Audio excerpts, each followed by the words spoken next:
嘉义市政府今日去到学校检验营养午餐的饭菜，而且要由嘉义市内学校拢要严格执行，阻挡有掺3肉精的百品食材拎到学校内。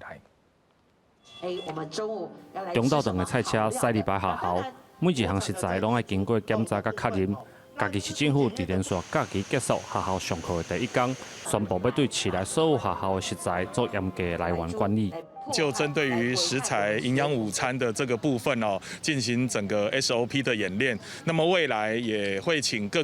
级学校，那么在这个部分上面就按此 SOP 来进行。行政院进前针对掺3肉精猪肉的标准有宣布，地方政府若是有定地方的食安自治条例要求零检出，因为违宪违法是无效的。进前有定零检出自治条例的嘉义市政府表示。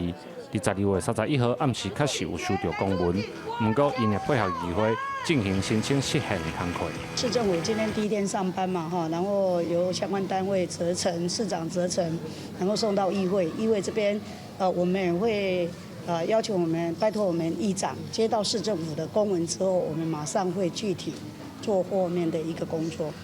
市政府配合业者甲学校全面阻挡有掺3肉精的猪肉，除了推动检查的政策。嘛，全面检测使用加工肉类的产品，有家长就表示，为国家到地方拢有相关的政策，但是消费者的配合才是主要的关键。用学校发挥那个敲门砖的一个作用